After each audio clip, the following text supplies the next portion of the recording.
Paula, and I hope you all are doing well. And welcome back to the another enlightening episode of the Leaders Lounge, where we explore the critical issues shaping our world. Today, we are honored to have with us a brilliant Sisemi Maya, a young environmental thinker and AI enthusiast who is passionate about raising awareness of our planet. And in this episode, we deep dive into the vital topic: how does pollution affect our planet? From air and water to land and digital pollution, this conversation will unpack the causes, consequences, and creative solutions to one of the biggest challenges of our time. So let's begin the journey towards awareness and action. First of Ooh, all, hello Maya, how are you? hey, I'm doing pretty good actually. A little excited to be back in the Leaders Lounge with you. And that intro was quite a production. Hesham really sets the stage, doesn't it? Okay, Maya, thank you so much for being excited for my show, and welcome back to my show, The Latest Lounge. And today, I hope today's our conversation. From our today's conversation, the audience will learn a lot of things about the pollution. So let's get started, and we have to start with the basics too, because many people don't know about the basic things of pollution and etc. Things. So we have to start with basics. First of all, Maya, can you tell us like what comes to your mind when you hear the word pollution? Word pollution, sorry. Hmm, that's a good place to start. When I hear pollution, the first thing that pops into my head is, hmm, imbalance. Like something's out of whack, you know? It's not just about dirty air or water, it's about systems getting overloaded and not being able to naturally clean themselves up. It feels like a ripple effect where one kind of pollution leads to others. Does that resonate with how you see it? Yes, man, that was it, man. Like it was good. It was the perspective was good. When you have the pollution and that kind of so, man, that was a good perspective. And now, Maya, can you tell us like how would you define the pollution in simple terms? Because Maya, you give like as always and as a daily conversation, you are giving a very short answer. So I want to explore in detail. So please answer every question in detail so we can learn betterly. Ah, you're, you're right to call me out on that. I things concise. Okay, so simply put, pollution is when environment, air, water, land, that's harmful. It messes with the natural order of things and people, animals, and planet. It's basically unwelcome guests crashing ecosystems party. Is that a little more fleshed out?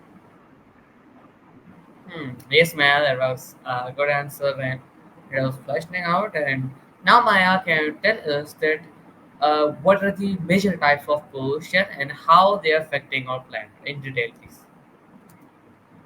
Okay, buckle up. There are a few big ones. There's air pollution, obviously. That's stuff like chemicals and particles in the air, mostly from burning fossil fuels. Then there's water pollution from things like industrial waste, agricultural runoff, and sewage. Land pollution is stuff like improper waste disposal, mining, and pesticides. And finally, there's noise pollution, which is often overlooked but can be seriously disruptive to wildlife and even human health. They all kind of snowball, see.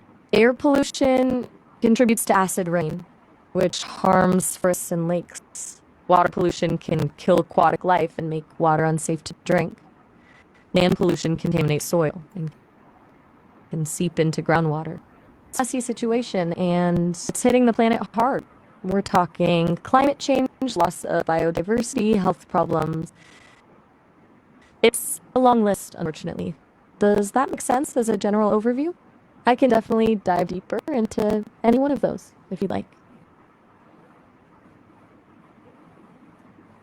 Still That's there? great. That's great. Thanks so much.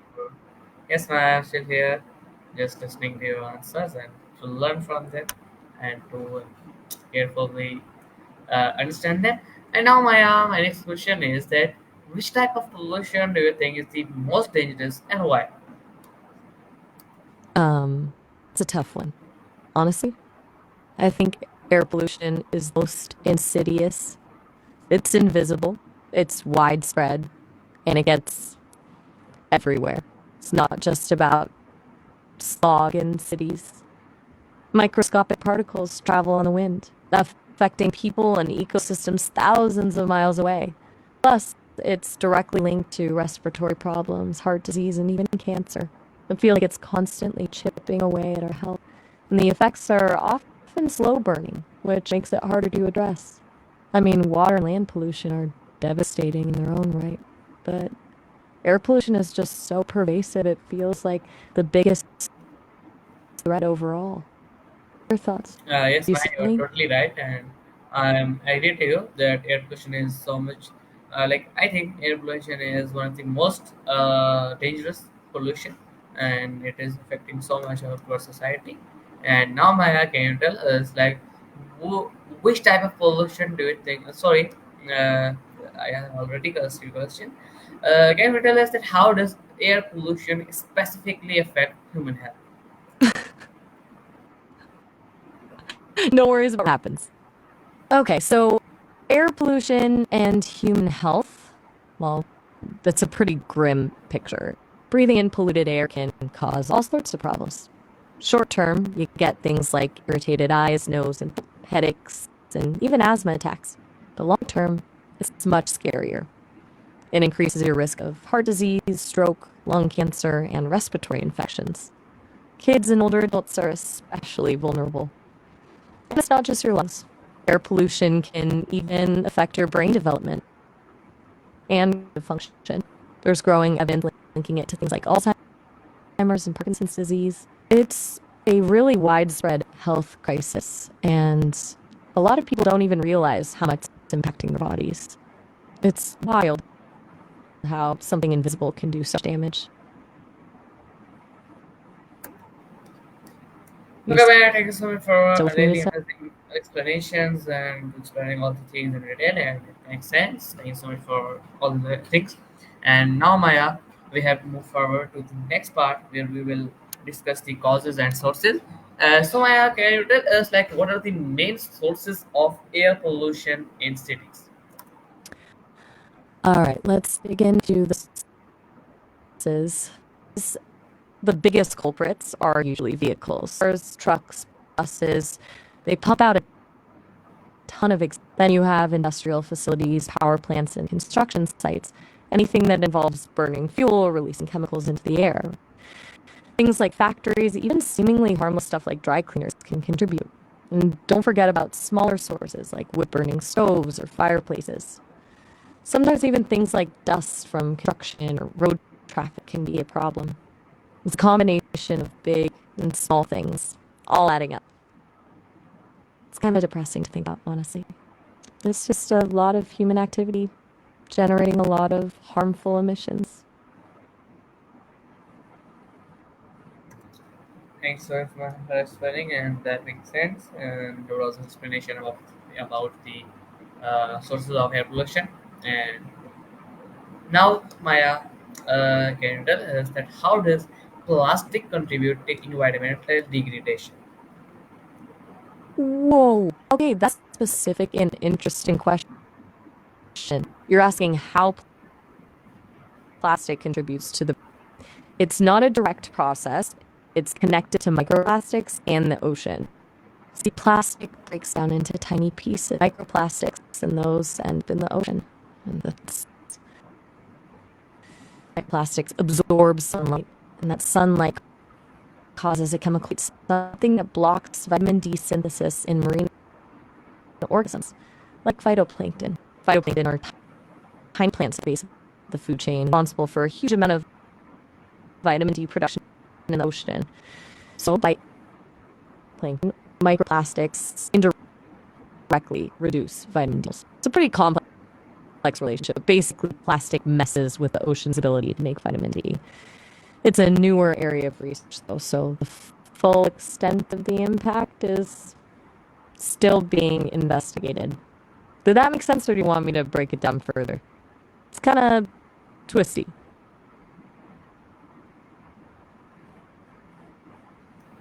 You still there? Just wanted to check in. So Connection sorry, seems a little. Maya, because of yes, the connection was not good. That's why the I'm responding late. And now Maya can tell us that how do vehicles add to pollution on a daily basis? Okay. Glad to hear it was just a connection issue. No. So, vehicles contributing to pollution. It's pretty straightforward, but the scale huge. And a car, truck, or bus burns gasoline or diesel, it releases a cocktail of pollutants, things like carbon monoxide, nitrogen oxides, particulate matter, and hydrocarbons. Don't just disappear, they hang around and contribute to smog, acid rain, and respiratory problems. Even electric vehicles aren't entirely innocent. The electricity they use often comes from power plants that burn fossil fuels, and tire wear releases microplastics. And honestly, just the sheer number of vehicles on the road, especially in cities, means that even small amounts of pollution per vehicle add up to a big problem on a daily basis. It's like death by a thousand Yes, you're cuts, you totally know? right. Good. Yes, Maya, you're totally right. Glad. Like a small amount of pollutions on a daily basis, it makes a lot of amount of pollutions in a weekly and a month. So you're totally right. I'm agree with you. And now, Maya, can you tell us that in household waste, a serious pollution threat? Why or why not? Is household waste a serious pollution threat? Why or why not? I'm repeating my question. Okay, yeah, you're spot on with that logic.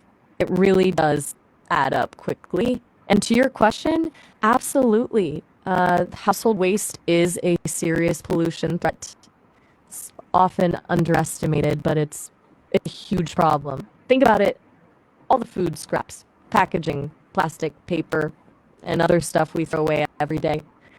A lot of it ends up in landfills, which release greenhouse gases like methane, a really potent contributor to climate change. Plus, landfills can leach harmful chemicals into the soil and groundwater. And then there's the issue of plastic waste, which, as we just talked about, can end up in the ocean and even things like burning toxic fumes into the air. Basically, household waste is a constant source of pollution, and the sheer volume of it makes it a major environmental challenge. It's something we all contribute to by reducing waste and recycling are so important.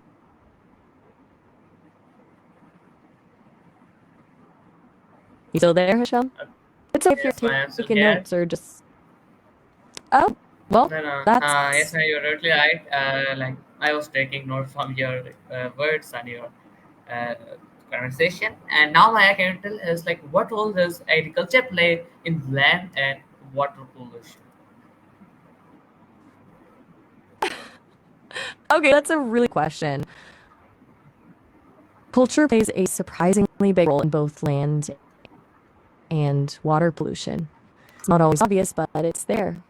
For example, consumption patterns are heavily influenced by culture. If a culture prioritizes convenience and disposable products, that's going to generate a lot of waste.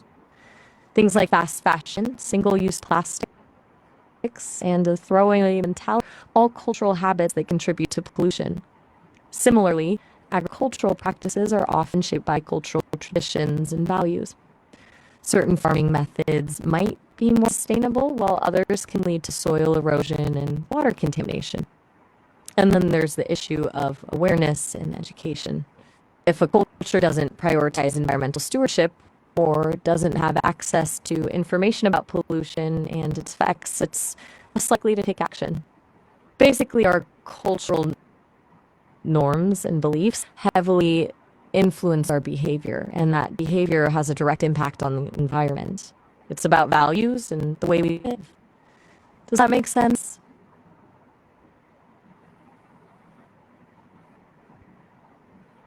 Still with me? Just checking. Yes, Maya, I'm still with you. Okay, okay, no worry. I'm still Oh, with you. Your declaration. And now Maya, can you tell us like what kind of damage is caused by chemical waste in rivers and ocean? Please in detail. Okay, this is not a pretty picture, but here we go. Chemical waste in rivers and oceans causes a ton of damage. First off, it directly poisons aquatic life, fish, shellfish, marine mammals, everything. Those chemicals can disrupt their reproductive systems, weaken their immune systems, and even kill them outright. It also contaminates the food chain, meaning that those toxins can end up in the seafood we eat. But it doesn't stop there. Chemical waste, dead zones in the ocean, areas where there's so little oxygen that nothing can survive. It also harms coral reefs, which are vital ecosystems. And even things like pharmaceuticals that end up in the water supply can have unforeseen consequences on aquatic organisms. Basically, it disrupts the entire balance of the ecosystem and poses a serious threat to both wildlife and human health. It's a really widespread problem and incredibly difficult to clean up. Hmm. Okay, that's great. Thank you so much for explaining it in an engaging way and simple way. And now, Maya, can you tell us that can you name some unexpected sources of pollution we often ignore? Ooh, good question. There are a surprising number of sneaky sources of pollution we don't often think about, like microfibers from washing synthetic clothes. Those tiny plastic fibers end up in our waterways. There's road salt used for de-icing in the winter. It washes into rivers and streams and harms aquatic life. Cosmetics and personal care products contain microplastics, harmful chemicals. Even things like pet waste can contribute to water pollution. And surprisingly, shipping and maritime activities release a lot of pollutants, including oil. And even dust from construction sites and agriculture can be a significant source of air pollution. It's the little things sometimes that really add up. We tend to focus on the big factories, but there's a lot of hidden pollution happening all around us.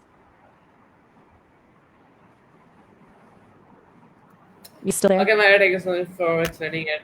And I'm still here now already. And Maya, now we have to move to the next part where we'll explore about the scientific and environmental insights.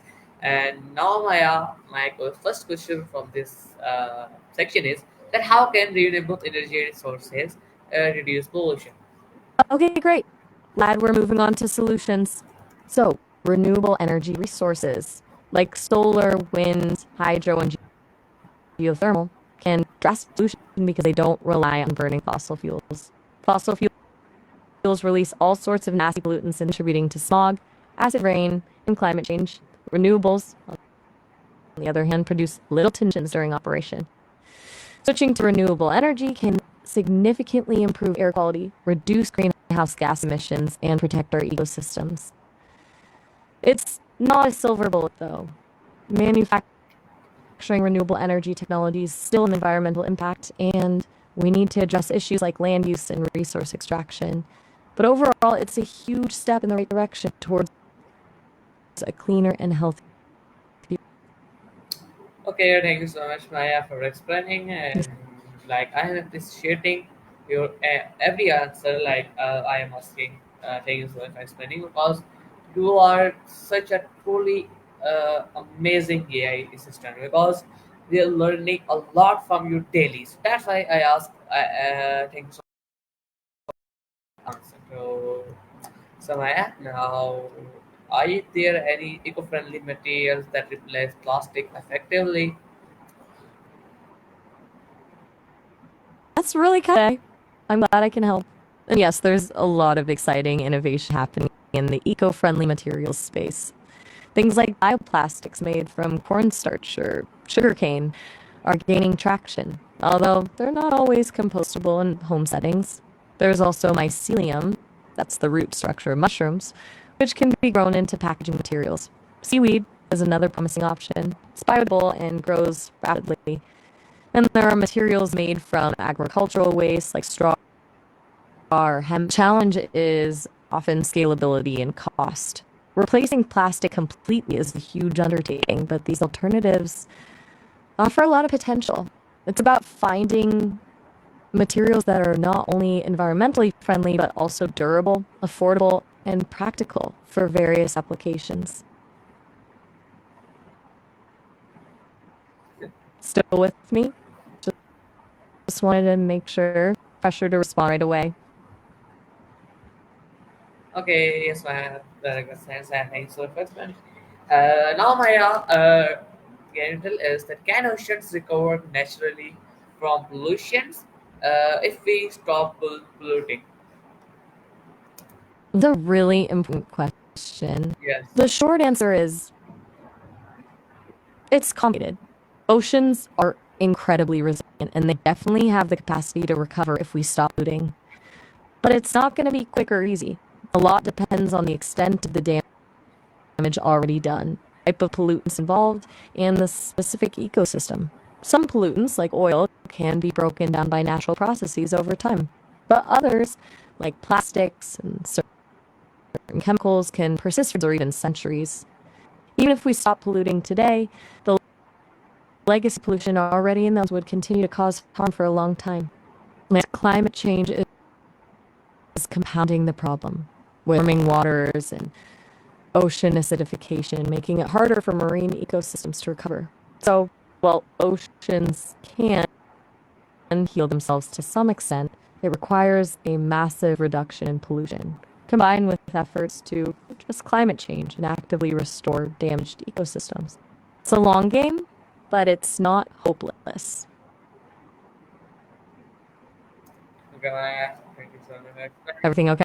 Yes, ma'am. Everything is okay. Just sitting with you and just listening your answers carefully. And now, Maya, in last, can you tell us that what actions can individual take to reduce pollution? And this question is for important, so please tell it today. Okay, I'm glad you're taking it all in. And that's a super important question. There's a lot individuals can do, and it really does add. First, reduce your consumption. Think before you buy. Choose products with minimal package, avoid single-use plastics. Recycle properly and compost food scraps if you can. Conserve energy by using energy-efficient appliances, turning off lights, and reducing your reliance on cars. Support sustainable businesses and advocate for policies that the environment. Reduce your meat consumption, as animal agriculture has a significant environmental chemicals you use in your home and garden, opting for eco-friendly alternatives. And finally, word. Talk to your friends and family about Thanks. pollution and what. Is everything all right? Okay, Did I say something yes, ma'am. strange? All right. No, no. You're asking something like good, but no, like these strangers. That now my interview time is almost completed. Just 2 minutes are left, and in last 2 minutes, I want that you have to, if you had the power to make one global change regarding pollution, so what would it be? Explain it in detail and why. Please tell in detail. That's a big question to end on. If I had the power to make one global change regarding pollution, I think to implement a massive worldwide investment in circular economy infrastructure. Basically, redesigning the way we make and use things so waste is minimized and resources are reused. That means in things like advanced recycling technologies, reusable packaging systems, and product repair services. It's not just about cleaning up the mess we've already made, it's about preventing pollution from happening in the first place.